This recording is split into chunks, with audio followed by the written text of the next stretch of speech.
Malheur à vous, scribes et pharisiens, hypocrites que vous êtes, parce que vous fermez aux hommes le royaume des cieux.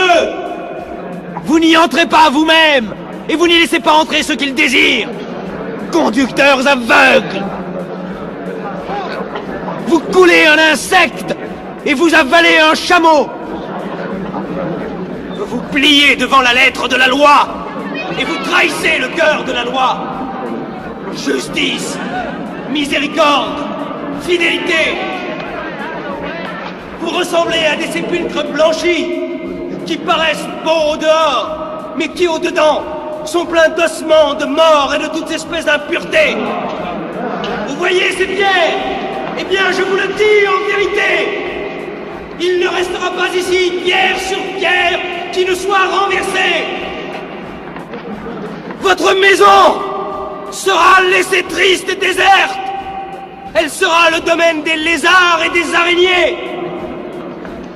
Serpents, race de vipères, comment échapperez-vous au châtiment de la géhenne?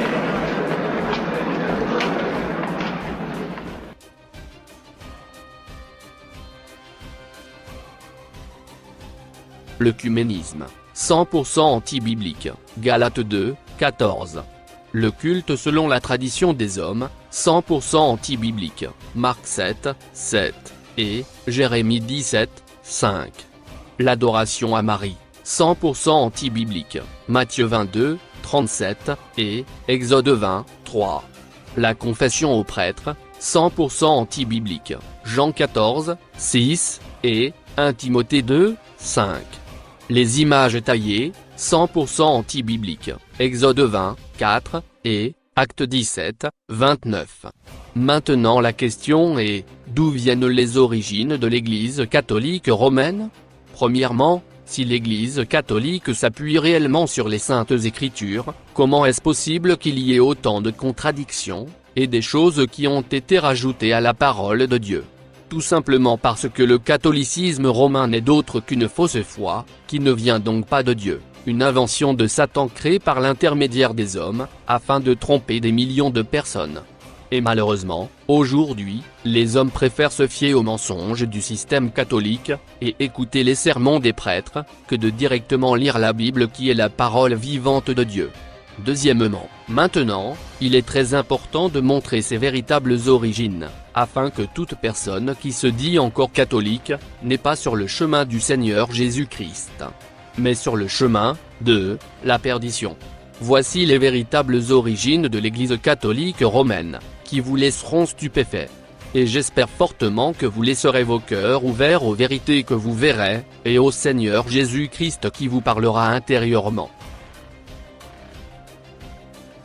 Pour commencer, il y eut la bataille du pont Milvius en 312.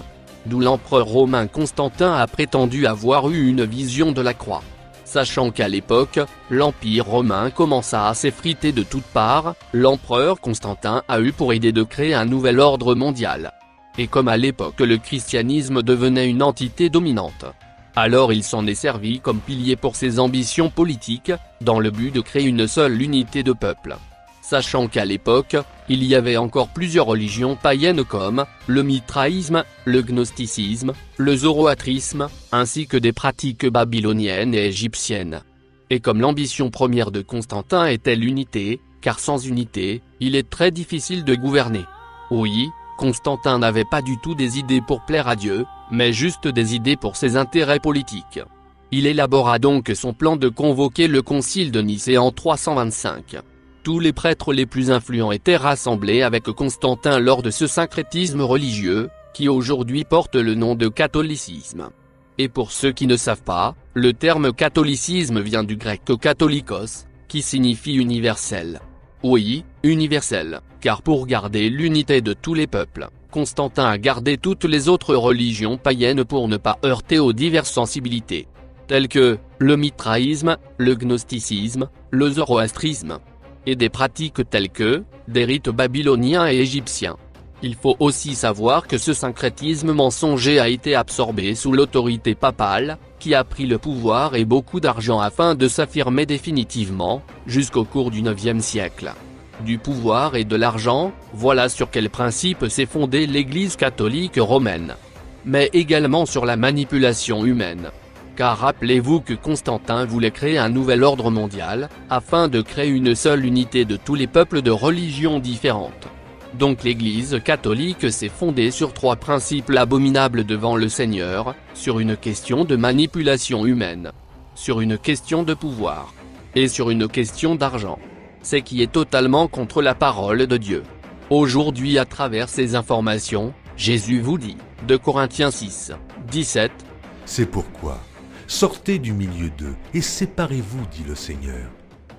Ne touchez pas à ce qui est impur, et je vous accueillerai. » Et aussi dans Apocalypse 18, 4, « Et j'entendis du ciel une autre voix qui disait, « Sortez du milieu d'elle, mon peuple, afin que vous ne participiez point à ses péchés, et que vous n'ayez point de part à ses fléaux. » Et maintenant je peux espérer que cette vérité aidera le plus grand nombre de personnes, qui se disent aujourd'hui encore catholiques. Et si malgré ce témoignage rempli de vérité, vous ne croyez toujours pas que le catholicisme ne vient pas de Dieu, alors je vous invite ce soir dans votre chambre à prier le Seigneur Jésus, afin qu'il vous conduise à la vérité qui vous affranchira. Jean 8, 31 à 32. Et il dit aux Juifs qui avaient cru en lui, « Si vous demeurez dans ma parole, vous êtes vraiment mes disciples. Vous connaîtrez la vérité, et la vérité vous affranchira. » À la fois la vérité peut blesser, mais surtout elle rend libre. Maintenant frères et sœurs en Christ, et à tous ceux qui cherchent la vérité, soyez tous bénis dans le nom puissant de notre Seigneur Jésus-Christ, qui revient dans très très bientôt. Et voici un dernier verset, Hébreux 3, 15. Pendant qu'il est dit, « Aujourd'hui, si vous entendez sa voix, n'endurcissez pas vos cœurs, comme lors de la révolte. »